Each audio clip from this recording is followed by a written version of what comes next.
아주 유달리 아들을 사랑하는 아빠가 있었답니다.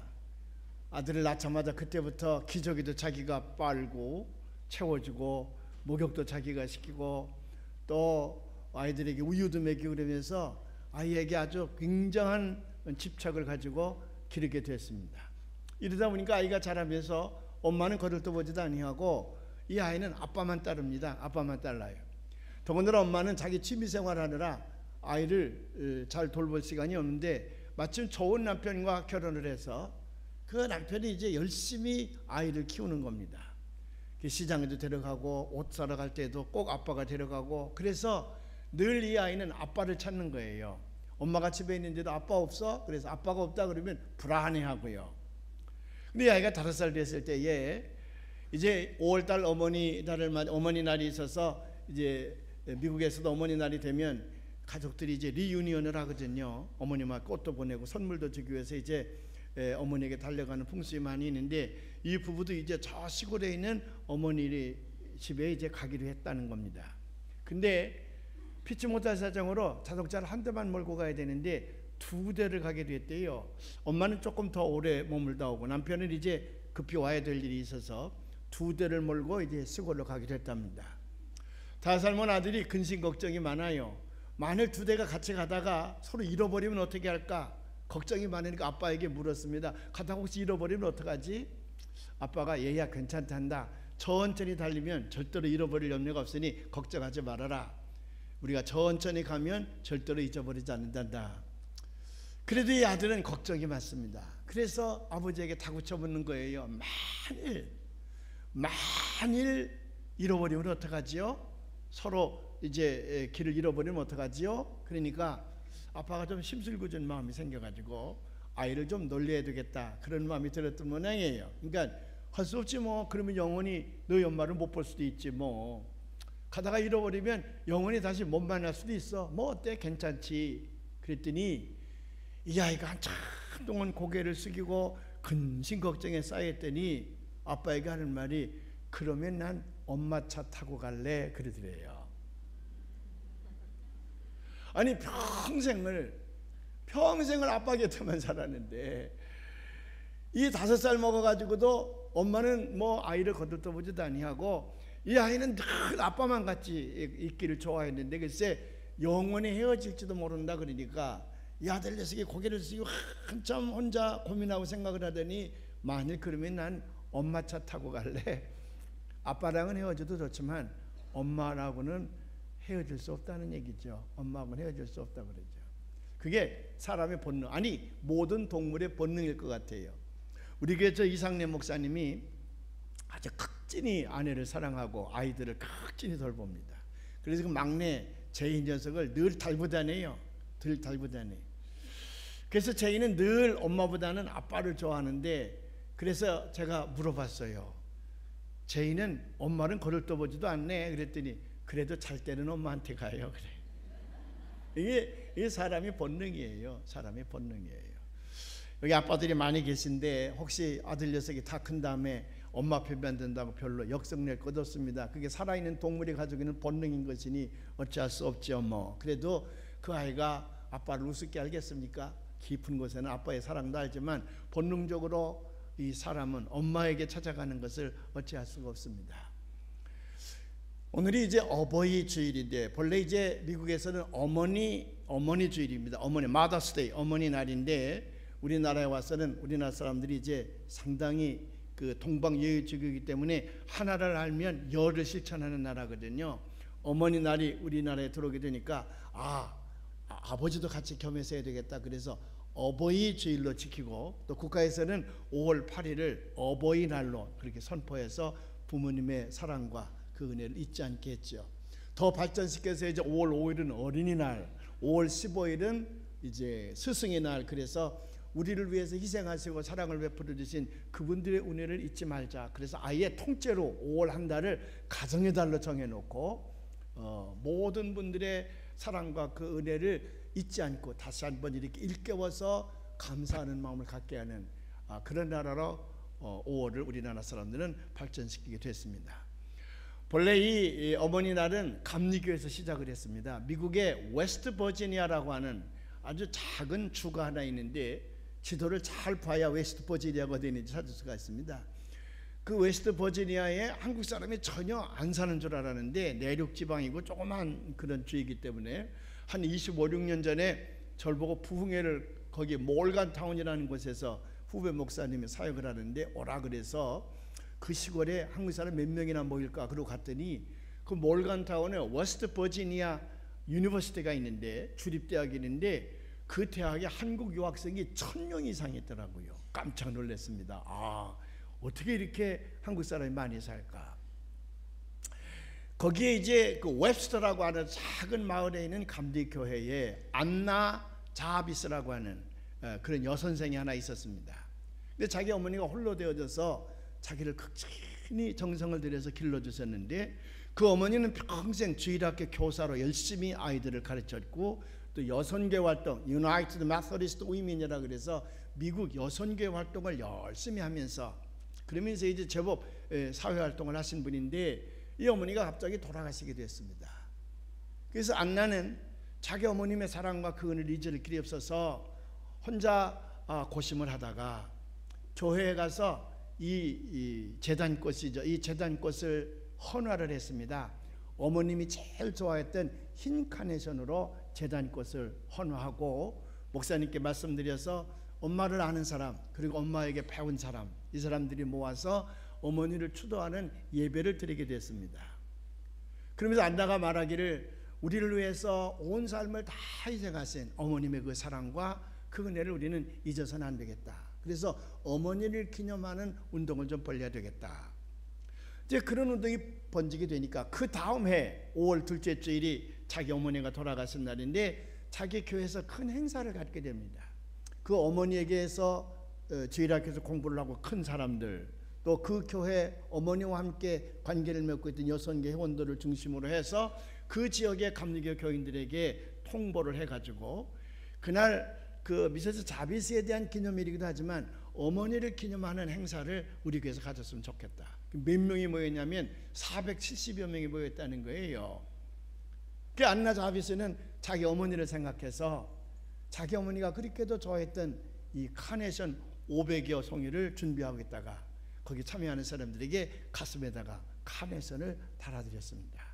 그래서 오늘 우리 여기다가 카네이션을 달게 되는데 원래는 어머니가 좋아했던 그 흰 카네이션 부모님이 돌아가신 분들에게는 흰 카네이션을 달아드리고 부모님이 살아계신 분들에게는 이제 이 붉은 카네이션을 달아드리도록 그렇게 나중에 이제 발전을 합니다만은 처음에는 흰 카네이션을 전부 달아드렸다는 거예요. 그리고 그 어머니의 행사가 이제 여기저기 파급되기 시작을 했고 당시 그 워너메이커라고 하는 백화점으로 돈을 많이 벌었던 재력가인데 이 사람은 본래 교회에서밖에는 교육을 받지 못했습니다. 초등학교를 1학년도 제대로 다니지 못했다는데 어머니가 너무 병약하고 가난해서 그래서 평생 그는 사회에 유명한 인사가 되었을 때에도 나는 주일학교 교사로 일생을 마치고 싶다 그래서 교회에서 주일학교 교사만 한 사람입니다. 나중에 이제 세계 재벌이 됐을 적에 사회 봉사활동을 많이 합니다. 특별히 YMCA를 통해서 봉사활동을 많이 했는데 그 저개발 국가에 YMCA 건물을 지어주기 시작을 합니다. 우리나라 종로 2가에도 YMCA 건물이 처음 세워질 때에 그 워너메이커가 돈을 보내서 종로 2가에 이제 YMCA 건물을 세우게 되는데 그렇게 이제 사회 봉사활동도 많이 하고 교회에서 선교활동도 많이 하고 그러는데 당시 대통령이 그 워너메이커에게 장관으로 들어와서 내각에서 함께 일하자 그랬다는 거지요.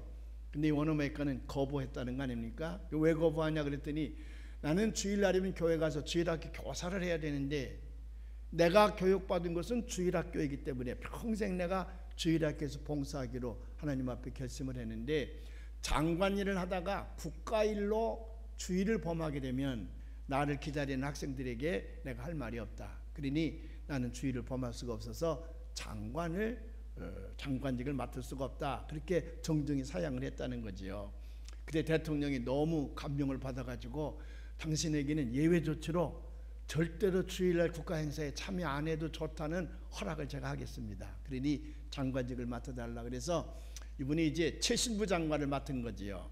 우정장관을 맡아가지고는 오늘날 세계 모든 나라의 우편 체제가 그분의 아이디어에서 나왔다는 거 아닙니까? 그러니까 굉장히 기여를 한 사람이지요.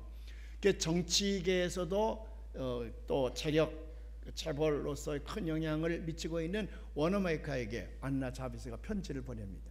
그래서 5월 둘째 주일을 어머니 날로 정했으면 좋겠다. 그래서 그분의 영향력으로 마침내 1914년 윌슨 대통령은 5월 둘째 주일을 어머니 날로 선포하게 됩니다.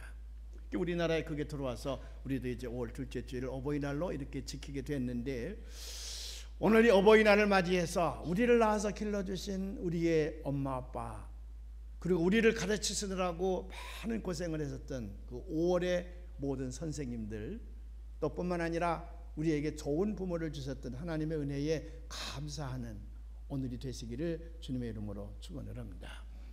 제가 오늘 특별히 요한복음 15장의 말씀을 봉독을 했습니다마는 어머니 주일 또는 어버이 주일에 꼭 읽어야 될 말씀입니다. 이 말씀을 가만히 읽다 보면 아버지가 아들을 훈계하는 것 같아요. 물론 예수님께서 이제 제자들에게 훈계하는 내용입니다만 꼭 아버지가 아들을 훈계하면서 내가 아버지의 사랑을 많이 받은 것처럼 내가 너희를 사랑하니 너희도 나처럼 너희끼리 잘 사랑하거라. 꼭 그렇게 아버지가 아들에게 주시는 교훈의 말씀 같거든요. 다시 한번 봉독해 보십시다. 한 목소리로 봉독을 해 보십시다. 아버지께서 나를 사랑한 것 같이 나도 너희를 사랑하였으니 나의 사랑 안에 거하라. 내가 아버지의 계명을 지켜 그의 사랑 안에 거하는 것 같이 너희도 내 계명을 지키면 내 사랑 안에 거하리라. 내가 이것을 너희에게 이름은 내 기쁨이 너희 안에 있어 너희 기쁨을 충만하게 하려 함이라. 내 계명은 곧 내가 너희를 사랑한 것 같이 너희도 서로 사랑하라 하는 이것이니라. 아멘. 거기까지만 봉독을 하십시다. 이 말씀을 봉독하다 보면 몇 가지 중요한 사상을 우리가 깨닫게 되는데, 첫째로 사랑이라고 하는 것은 창조주 하나님께서 인간에게 내리신 가장 준엄한 명령이라는 것을 알게 됩니다. 더군다나 이 땅에 오신 예수님께서 우리에게 서로 사랑하라 이럴 때에 예수님은 이것을 무슨 충고니 무슨 제안이니 서제션 또는 애드바이스 그런 걸로 하신 것이 아니라 커맨드예요. 명령으로 우리에게 하신 겁니다. 하나님의 준엄한 명령이었습니다. 모든 살아있는 피조물들에게 주시는 하나님의 준엄한 명령이기도 하고, 또 예수 그리스도를 따르는 모든 사람들에게 예수님께서 절대 명령으로 우리에게 주신 것이 서로 사랑하라고 하는 말입니다. 그렇기 때문에 해도 되고 안 해도 되고 하는 것이 아니라 우리가 인간이라면, 더군다나 예수를 믿는 사람이라면 반드시 사랑해야만 되는 중요한 명령, 절대 명령을 우리는 받고 있다는 거지요. To love your parents, 너희 부모를 사랑하라. Love your friend, 너희 친구를 사랑하라. Love your brother and sisters, 내 형제와 자매를 사랑하라. Love your neighbors, 내 이웃을 사랑하라. Even to love your enemies, 심지어는 내 원수까지 사랑하라. 이 말은요, 하나님의 준엄한 명령이었습니다. 그냥 하나님께서 좋은 길을 우리에게 가르쳐주기 위해서 주신 교훈이 아니라 우리가 절대적으로 지켜야 되는 하나님의 명령이라 그 말이에요. 그래서 요한복음 13장 35절에 보면 이렇게 말씀하고 계시거든요. 한번 봉독해 볼까요? 너희가 서로 사랑하면 이로써 모든 사람이 너희가 내 제자인 줄 알리라. 예수를 믿고 예수님의 제자가 되는 데에 복잡한 룰이 없습니다. 요한복음 3장 16절에 보면 누구든지 믿기만 하면 구원을 얻는다 그랬어요. 복잡한 룰이 필요 없어요. 근데 분명한 것 두 가지가 있습니다. 하나는 예수를 믿는다 그러면 첫째는 정직해야 되고요, 또 하나는 사랑해야 되는 거예요. 이것을 아이언클레드라 그래요. 아주 그냥 철로 봉해버린, 절대로 변질될 수 없는 하나님의 준엄한 명령이 뭐냐면 사랑하라예요. 내 형제를 사랑하라, 내 부모를 사랑하라, 내 이웃을 사랑하라, 내 친구를 사랑하라, 심지어는 내 원수까지도 사랑하라고 하는 거예요. 예수님은 여기 요한복음 15장에서 말씀하신 것이 아니라 마태, 마가, 누가, 요한 가는 곳마다 예수님은 서로 사랑하라 우리에게 명령하십니다. 특별히 마태복음 22장 34절부터 40절에 보면 예수님의 준엄한 명령이 당시 사대교인들과 바리새인들에게까지 내려지시는 걸 볼 수가 있는데 우리 한번 봉독을 해 보십시다. 예수께서 사두개인들로 대답할 수 없게 하셨다 함을 바리새인들이 듣고 모였는데 그 중에 한 율법사가 예수를 시험하여 묻되 선생님, 율법 중에서 어느 계명이 크니까? 예수께서 이르시되 내 마음을 다하고 목숨을 다하고 뜻을 다하여 주 너희 하나님을 사랑하라 하셨으니 이것이 크고 첫째 되는 계명이요 둘째도 그와 같으니 내 이웃을 내 자신같이 사랑하라 하셨으니 이 두 계명이 온 율법과 선지자의 강령이니라. 아멘. 하나님을 사랑하고 내 이웃을 사랑하는 것, 하나님의 절대적인 명령이라고 말이죠. 반드시 지켜야 될 우리의 도리입니다. 미국의 어느 초등학교에서 영문법 시험을 봤답니다. 담임선생님이 시험 문제를 냈는데 시제에 관한 시험 문제를 냈어요. 그래서 이제 현재형, 그 옆에는 현재 완료형. 현재 완료형을 쓰려면 have 플러스 pp, 과거 분사를 넣는 거거든요. 시험 문제에 live란 말이 나왔어. 산다. 그러면 그 과거, 현재 완료가 뭡니까? 현재 완료가 뭐냐면 have 동사 플러스 pp, 그 과거 분사를 쓰면 have lived 그렇게 써야 되거든요. 근데 어떤 학생이 live의 현재 완료는 love라고 썼어요. 그래서 선생님이 이렇게 보고 문법적으로 틀렸거든요. 아이를 불렀습니다. 야, 너는 live의 현재 완료형도 몰라? 너 왜 love라고 썼어? 그랬더니 이 아이가 선생님, live의 완료형은 사랑입니다. 사랑입니다. 나는 그게 맞다고 생각합니다. 근데 이 선생님이 그 아이의 말에, 그 진지한 말에 감명을 받았다는 거예요. 그래서 그 아이를 끌어안으면서 그래, 문법적으로는 틀렸지만 내용으로는 네 말이 맞다.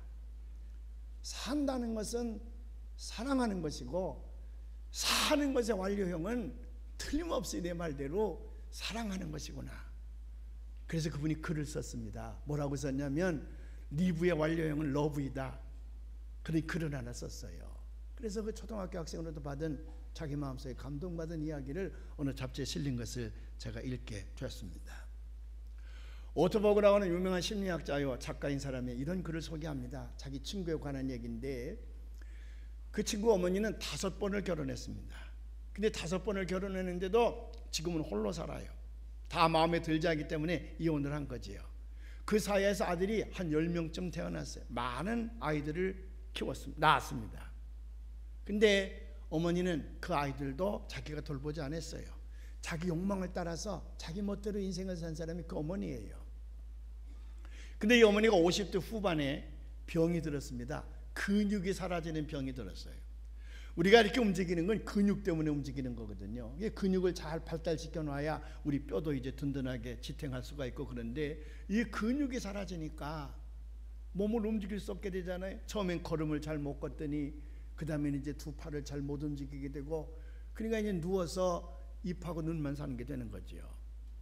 근데 그와 함께 살았던 5명의 남편도 아무도 그를 돌보지 않습니다. 그가 낳아서 길렀던 10명의 자녀들도 아무도 그 엄마를 돌보지 않아요. 그 중에 한 아들이 있었으니 신앙생활을 잘하는 아들이었습니다. 그 아들이 그 어머니를 자기 집으로 모셔갔어요. 자기가 할 수 있을 때까지 정성껏 어머니를 간호했습니다. 그리고 이제 도저히 자기가 하지 못하니까 요양원에 보내서 자기가 24시간 그 어머니를 돌보았습니다. 열심히 돌보았는데 10년 만에 그 어머니가 돌아가시게 됐어요. 오토버그 씨가 그 아들을 찾아갔습니다. 장사 잘 지내느냐? 그랬더니 우리 어머니가 돌아갔을 때 16명의 조문객이 다녀갔다. 그 어머니가 그렇게 산 사람이지요. 16명의 조문객이 다녀갔다. 그래서 하나님 앞에 감사하면서 장례 잘 치러왔다. 제 지금 느낌이 어떠냐? 내 느낌이 어떠냐? 그렇게 물으니까 이 아들이 이렇게 대답합니다.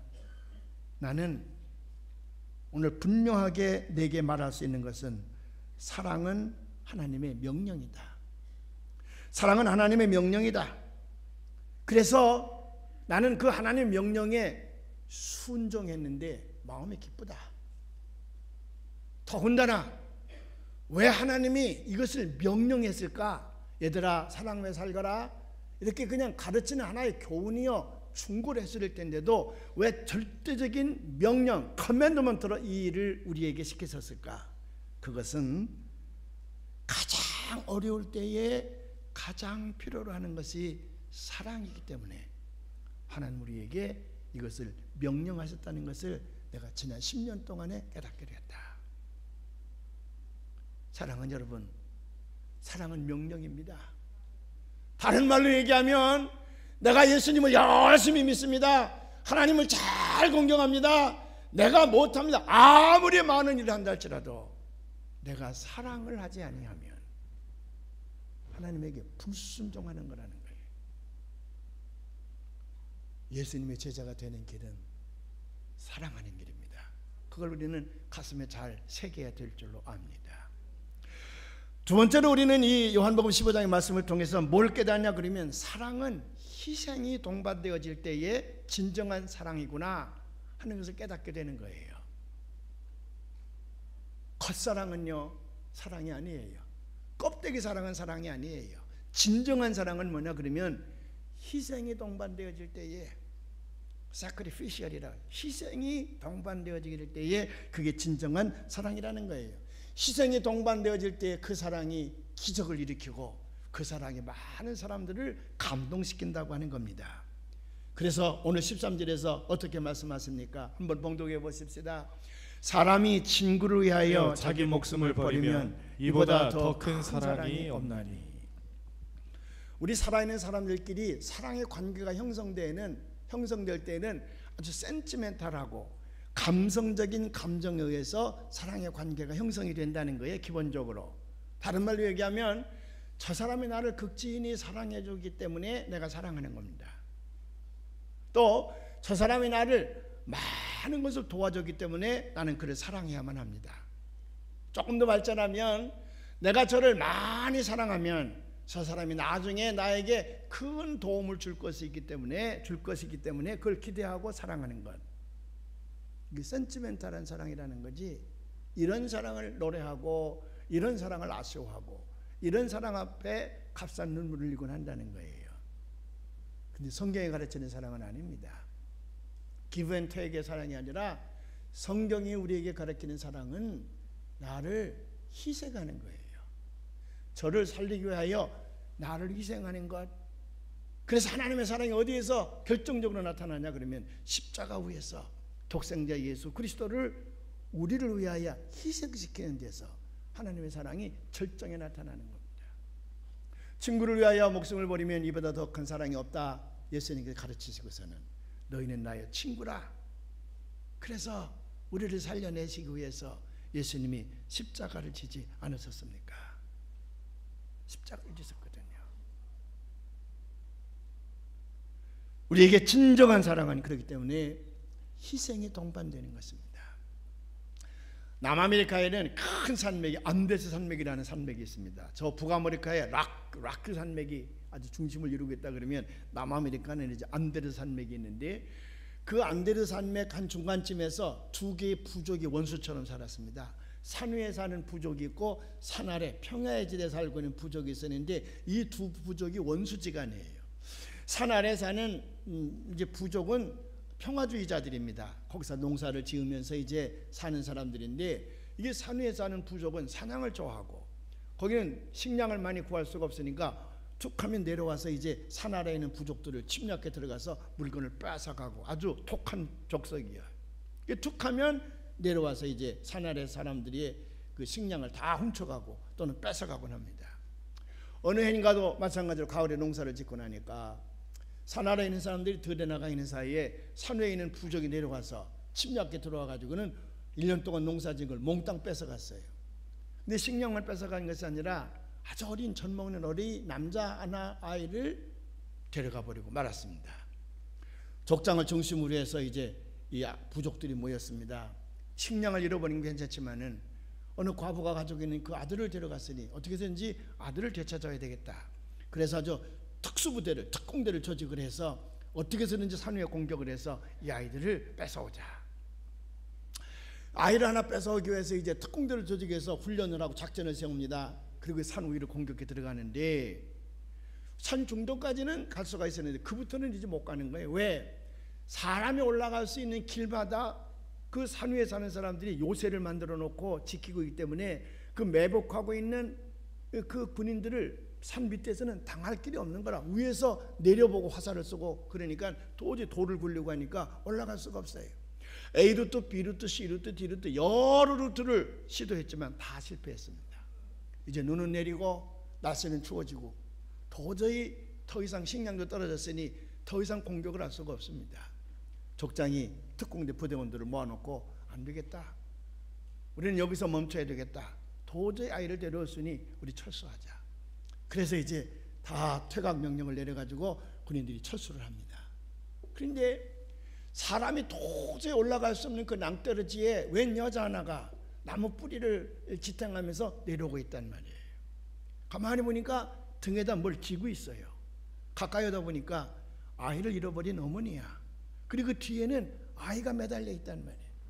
족장이 너무 놀래가지고 아니 당신 사람이 맞소. 우리 잘 훈련받은 남자 특공대원들도 그 길로는 도저히 올라갈 수가 없는데 어떻게 여인의 몸으로 걸려 올라가서 감쪽같이 당신 아이를 찾아올 수 있단 말이요. 당신 사람이요? 너무 놀라서 물으니까 여자가요 그 아이를 짊어지고 족장을 쳐다보지도 않은 채 뚜벅뚜벅 산 밑으로 내려오면서 하는 말이 Because it was not your baby. 이 아이가 당신들의 아이가 아니기 때문입니다. 무슨 말입니까?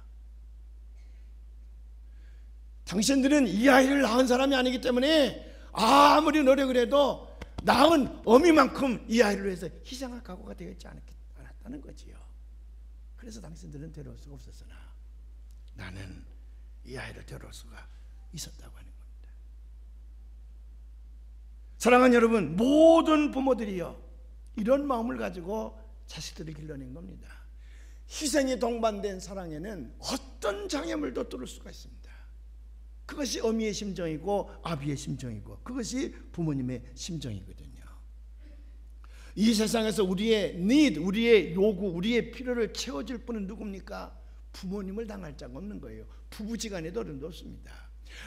아무리 부부지간의 사이가 좋다 할지라도 글쎄 로미오와 줄리엣이 아주 없는 건 아니지만은 그러나 일생 동안 놓고 보면 그건 극히 일부분적이고요. 자식의 필요를 채워줄 수 있는 마지막 보루는 누구냐면 부모님입니다. 근데 어렸을 때 그걸 깨닫지 못하지요. 그래서 아이들이 스쿨에이지가 돼서 학교 가게 되면 학교 아이들이 더 중요한 것 같고 뭐 친구들이 더 중요한 것 그래서 어떤 녀석들은 이지매를 당하게 되면 자살도 하고 그럽니다만은 그건 아직까지 철이 안 나서 그래요. 마지막까지 우리를 지켜주고 우리의 필요를 채워주실 분은 부모님밖에 없습니다. 왜? 자식을 향한 희생적 사랑을 가지고 있기 때문에 그래요. 맹모 삼천지교라 그러나 저는 한문을 잘 모르는데 맹자의 어머니가 아들을 위해서 3번 이사했다. 그래서 우리가 칭송하고 아주 위대한 어머니라고 받들잖아요. 근데 맹모 삼천지교 정도는 우리나라에는 쇠습니다. 맹모 삼천지교 우리나라 엄마들은 다 그래요. 제가 친구 하나가 있는데요. 중학교도 저하고 동창이고 신학교도 저랑 동창인데 그 중학교 때에 그 어머님이 유복자로 태어난 아이인데 그 어머님이요 한 학기만 끝나면 떡을 인절미를 해가지고 멜빵을 해서 그리고 그 어머니가 젊은 여자인데도 꾸역꾸역 그걸 안고 교실로 들어오는 거예요. 우리가 한 학년이 약 66명 내 67명쯤 됐는데 그 엄마가 그걸 해가지고 와서 담임선생님도 드리고 학생들에게도 다 나눠줘요. 매 학기 때마다. 그게 보통 정성이 아닙니다. 나중에 고등학교 때 헤어졌는데 저 감신에 제가 감리교실에 입학을 하니까 그 친구도 입학을 했어요. 뭐 입학시나 그 어머니 따라오셨죠. 아들을 위해 서울로 이사하신 거예요. 몇 번 이사했나 몰라요. 우리는 아르바이트 하느라고 뭐 고생하는데도 그 어머니는 그 아들이 절대로 그런 거 못하게 합니다. 그저 자기가 몸을 부셔서라도 공부하는데 다 책임질 것이니 넌 하지 말라. 나중에 제가 미국에 유학을 갔는데 조금 이따 그 친구도 왔습니다. 와서 저하고 멀리 떨어져 있는 곳에서 이제 사역을 하는데 갑자기 그 친구가 자동차 사고를 당했다 그래요. 그래 이제 몇 시간 드라이브를 해서 같이 갔습니다. 같이 갔는데 다리가 좀 부러지고 그랬더라고요. 그리고 어머니가요 금식을 하는 거예요. 아들이 다리가 부러져서 지금 기부술을 하고 있는데 애미가 어떻게 밥을 먹겠냐는 얘기지. 아들을 위해서 금식하며 기도하는 거예요. 제가 그 모습을 보고요, 맹모 삼천지교는 우리 민족이 아무것도 아니야. 중국 사람은 이게 뭐 몇천 년 동안 하나 났는지 모르지만은 우리나라는요 맹모 삼천지교가 뭐야, 10천지교, 20천지교가 많아요. 우리 어머니들은 그렇게 희생적인 것을 알 수가 있습니다. 미국의 유명한 심리학자요 작가인 베브 헐사이저라는 사람이 글을 썼습니다. 자기 어머니가 이제 나이가 많으시 어느 날 자기 집에 와서 함께 백화점에 가자는 거예요. 봄옷을 하나 사야 되겠다. 근데 이 딸은 어머니가 쇼핑만 가자면 짜증스러워서 언제든지 도망갔다는 거예요. 왜? 이 엄마가 가면 금방 내 옷을 사는 게 아니라 그냥 이 옷가게 저 옷가게 전부 다니면 종일토록 쏟아다니다가 사기 때문에 하루를 완전히 망치니까 그 엄마하고는 쇼핑 가는 걸 제일 싫어했다는 거, 어렸을 때부터. 근데 나이가 많으신 어머니 와서 쇼핑에 가자 그러니까 안 갈 수도 없어서 어머니를 모시고 쇼핑에 가면서 다짐을 했다는 거예요. 옛날처럼 그러지 말고 엄마 그냥 한 가게 가서 딱 골라 사는 거야. 오늘 또 종일 소모하지 않을게. 알았지? 알았지. 그럼 걱정하지 말아라. 이젠 한 가게 가서 내가 사마. 근데 갔었는데 그게 그렇지 않아요. 또 이 가게 가서 옷 입어보고 저 가게 가서 옷 입어보고 한 20여 군데를 다니면서 옷을 입어보는데 옷을 못 사시는 거라. 너무 짜증스러워가지고 마지막에 아까 약속한 거 다 잊어버렸냐고. 이제 이번 가게가 마지막이야. 이번 가게 안 사면 나 갈래. 알았다. 내가 이번 가게 사마. 블라우스 하나를 집들하는 겁니다. 그래서 이거 탈의실이죠. 옷 갈아입는 곳에 가서 옷을 갈아입으시는데 그만 문을 열고 갈아입으시니까 딸이 바깥에서 지켜보게 됐어요. 근데 그 조금 목이 이렇게 굽어져 있는 것인데 그걸 이렇게 입으시는데 왼팔이 안 들어가요. 왼팔이요. 그래서 쫓아가가지고 이 팔을 이렇게 펴야 들어가지, 그걸 오므리고 있으니까 안 들어가지. 그러면서 왼팔을 쭉 들려고 그러는데 아 소리 질러요. 왜? 엄마 다쳤어? 그 팔 다쳤어? 아니, 원래부터 이 팔이 불구야. 그래서 이거 이상은 더 안 펴져. 그래서 내가 옷 사기가 힘든 거야. 옷 사기가 힘든 거야. 엄마는요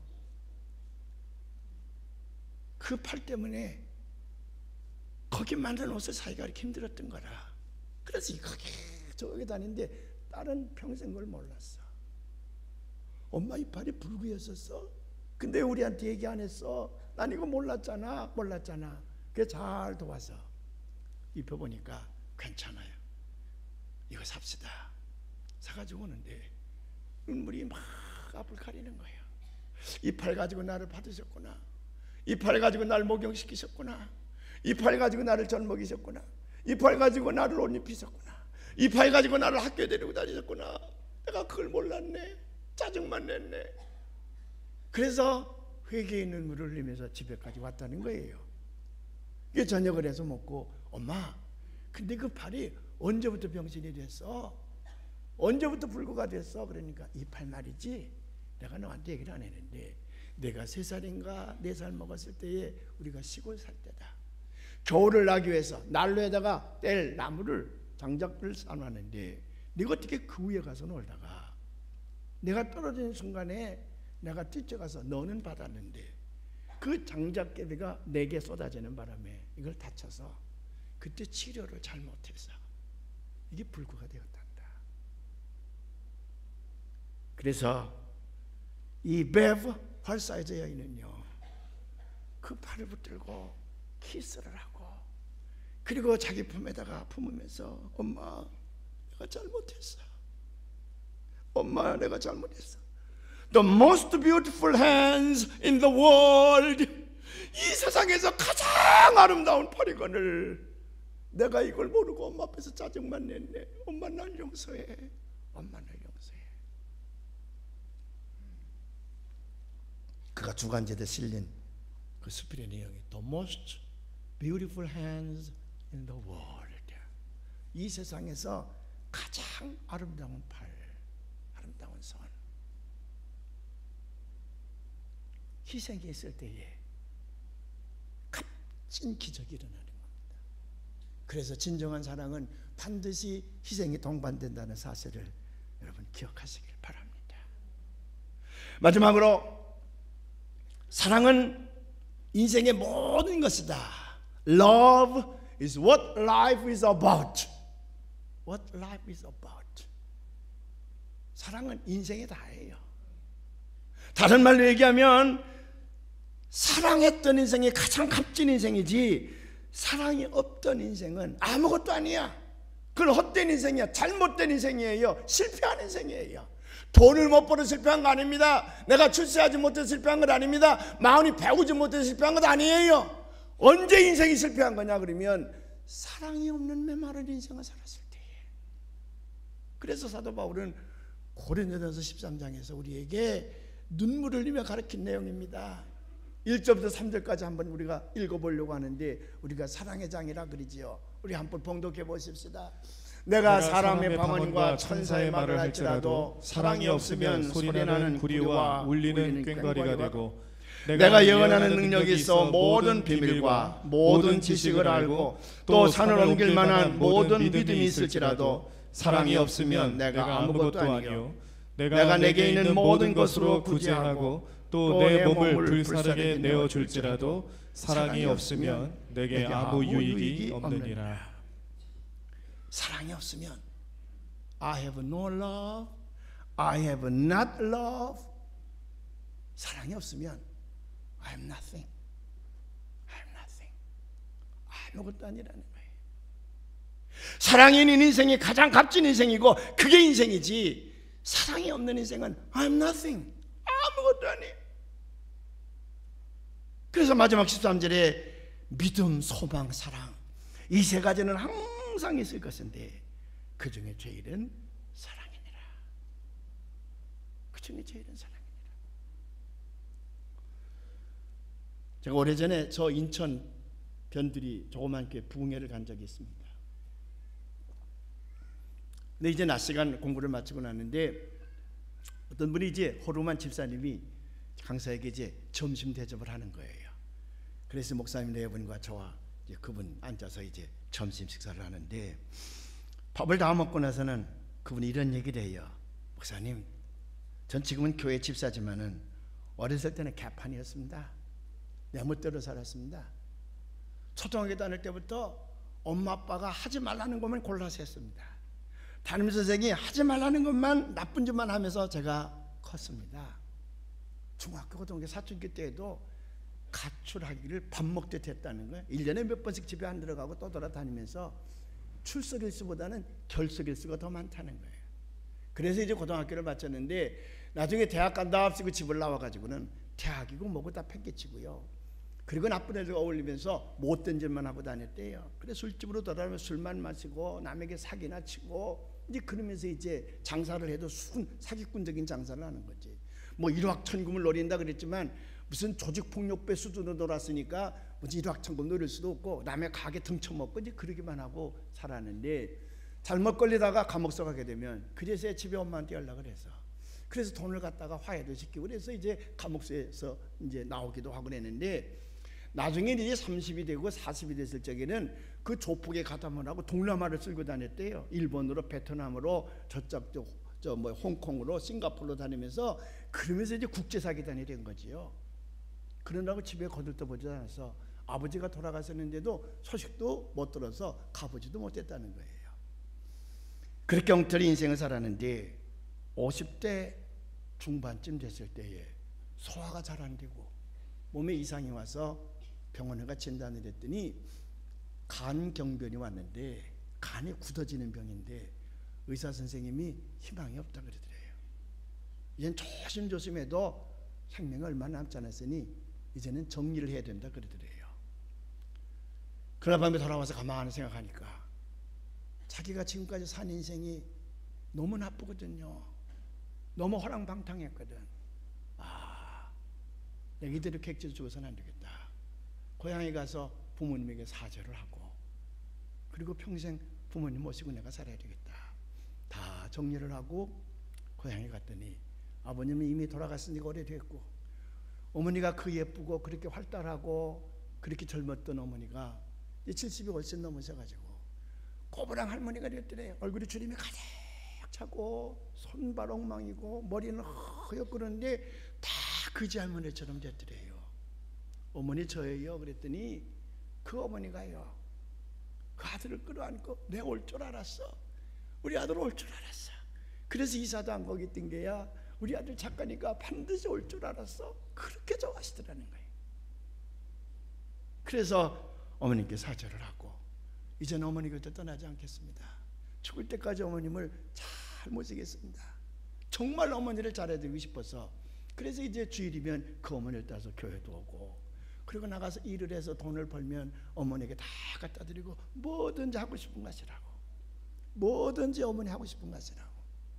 근데 그렇게 어머님의 사랑을 깨닫고 잘하려고 했는데 1년이 좀 지나고 2년이 채 안 됐을 때에 어느 날 어머니가 심장병으로 세상을 떠나더라는 거예요.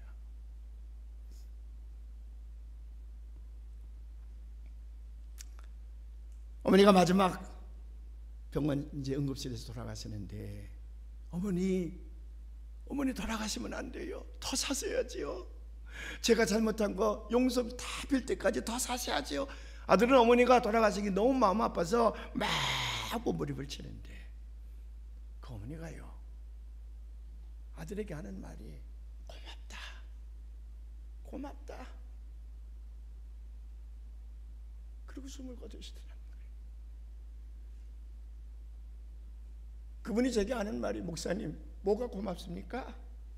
이 때려 죽일 놈, 내가 너 나눴더니 네가 이 땅에 돼서 내 일찍 죽고 우리 집안 다 망치고 내 인생 다 망쳤다. 이놈아, 너 때문에 내가 너 낳아서 잘못 길렀더니 이놈아 내 인생까지 다 망쳤어. 이놈아, 네가 나를 이렇게 만들었어. 이놈아, 그렇게 몽둥이 뜸질하고 그렇게 자기를 쥐어뜯고 머리를 쥐어뜯고 시간 욕을 하시고 돌아가셨으면,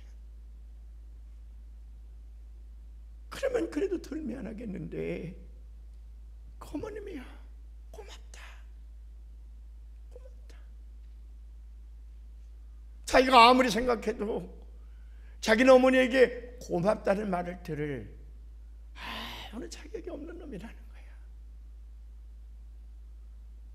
더 샀어야 되는데, 내가 더 많이 해드리고 오래오래 자기가 잘못을 빌려고 그랬는데, 어머님이 제 2년도 채우시지 않고요 돌아가시면서 고맙다.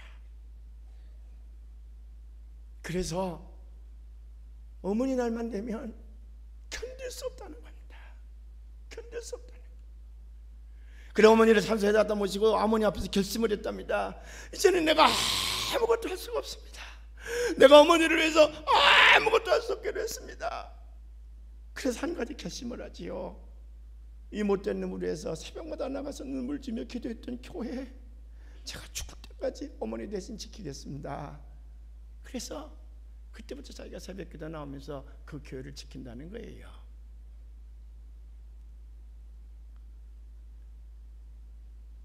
그 사람이 제게 묻는 말이, 목사님, 그런데 말이죠, 나 같은 놈도 천국 가서 어머니 만날 수 있을까요?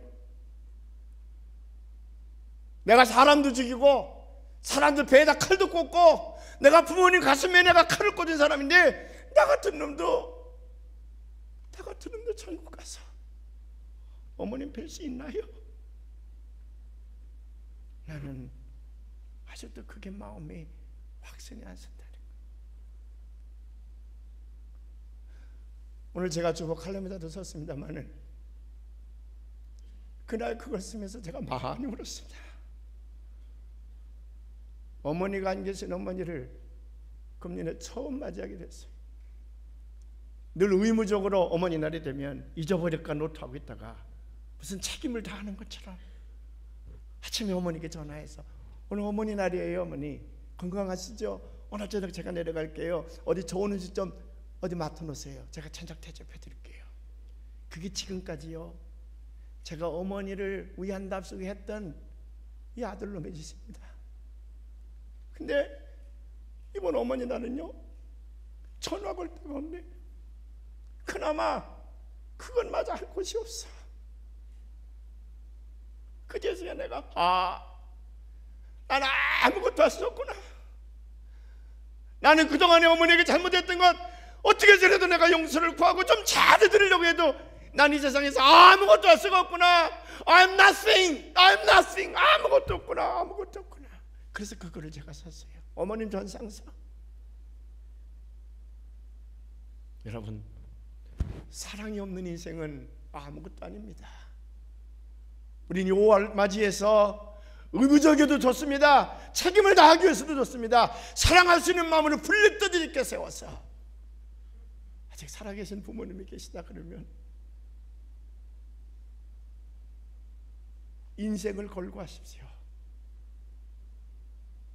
부모님이 돌아가셨다 그러면 그 부모님의 뜻을 받들어서 인생을 걸고 사랑하시길